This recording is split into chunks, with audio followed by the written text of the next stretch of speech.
In the ancient land of Mesopotamia, around 4500 BC, a remarkable civilization known as Sumer, or the land of civilized kings, wove a mythic tapestry that echoes through the ages. In cities like Ur and Uruk, amidst towering ziggurats and clay tables adorned with cuneiform, the Sumerians crafted a cosmic saga, an epic dance between the divine and the mortal, the Sumerian Creation Myth. In the timeless stretch before everything began, a deep darkness prevailed. From the vast emptiness emerged Namu, the primordial goddess personifying the cosmic sea. From her divine essence, she gave birth to Enki, the universe, who was the embodiment of heaven and earth in one, a vast mountain of soil and sky combined. Enki then created the air god Enlil, who split the universe in two, forming On, the god of the sky, and Kai, the goddess of earth. Enlil pushed On above to form the heavens and pulled Kai down to shape solid ground. Enlil and Kai had a child together named Enki, who was the god of water, vegetation, and wisdom, and the lord of the whole universe. He took some water from Namu and created the rivers Tigris and Euphrates, making the soil fertile and rich so that he could introduce animals to the area, and cattle and fish could populate the earth. As gods and goddesses populated the land between the two rivers, their perspectives on the coexistence with humans would come to shape the course of Sumerian mythology. In the early days, when only the gods existed, all the hard work, such as digging ditches and farm labor, had to be done by them. Whilst the senior gods were overseeing the work, it was the minor gods who were doing the hard work.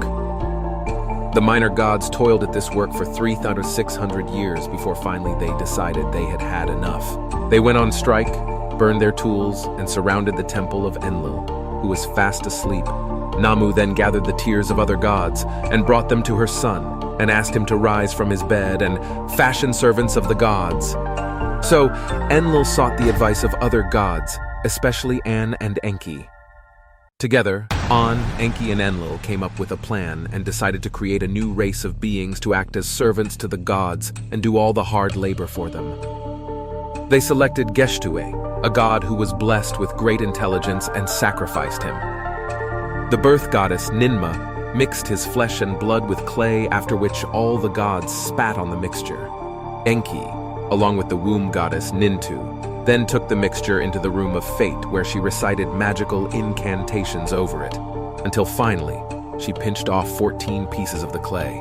She then set 7 pieces to the right, which would become men, and the other 7 to the left, which would become women. And this is how humans were created. Following the creation of humanity, a divine celebration unfolded among the gods. In a lively gathering, Enki and Ninmah, influenced by the festivities, engaged in a debate. While the birth goddess declared that it was she who decided the physical attributes of each human, Enki countered, and said he could find a place in society for anyone, no matter what physical challenges they had. On hearing this, Ninmah took the clay and made a series of people with various ailments and disabilities, and each time Enki, true to his word, found a place for them in society. These included a man with shaking hands who became an attendant to the king, a blind man who became a storyteller, a man with twisted ankles who found a place among the metal workers. Being outsmarted by Enki enraged, Ninmah threw the clay down and accepted her defeat. Enki then reversed the challenge and created a premature baby who had shaky hands that prevented it from putting food into his mouth, a crushed spine, brittle hips, bad feet that meant he could not walk to the fields. He then challenged Ninmah to find a place in society for his deformed creation, which she could not do. So she cursed Enki, realizing that if people were born like this too often, they would stop worshipping her. In a bid to ease the wrath of the birth goddess, he admitted to her that while he can create beings, without her they would be incomplete. So from that day forward, Enki and Ninmah worked together on the form of each human and their place in society.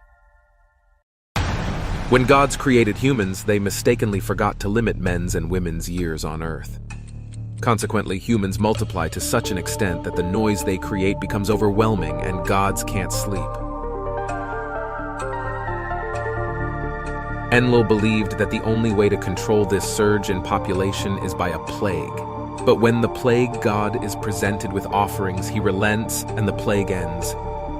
Soon after, the human population begins to multiply anew. When Enlil's next attempt to limit humankind's growth by the introduction of famine fails, he orders a great flood to destroy all peoples. When the gods decided to send a flood, Enki warned Ziusudra in a dream to build a boat to save himself, his family, and the seed of all living creatures. Ziusudra followed the instructions and built the boat. The flood began, and for 7 days and 7 nights, the storm raged, the floodwater rose, and all of mankind was destroyed. After the flood subsided, Ziusudra left the boat and offered a sacrifice to the gods, which caught attention of all the gods. When Enlil becomes aware that his plan to destroy all living beings has failed, he asks, "How did man survive in the destruction?" Enki responds and accuses Enlil of overacting to the population explosion. Enlil agrees and tells the flood hero that only he and his wife shall henceforth be granted eternal life. From now on, human lifespan will be numbered, and human population controlled through the creation of special classes of women who will bear no children. In addition, he decrees that some babies will be snatched from the laps of their mothers by demons. Most importantly, the angel of death was released, drastically reducing the human lifespan.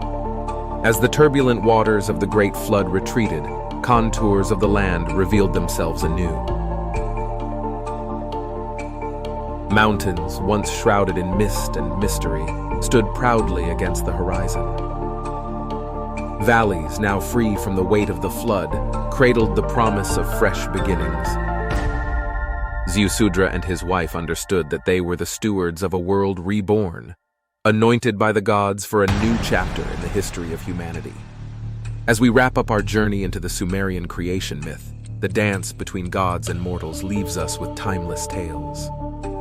If you are hungry for more mythic wonder, I invite you to join me in unraveling the enigmatic tapestry of the Egyptian creation story. Remember to like, share, and subscribe to stay tuned for more explorations into the rich realms of mythology.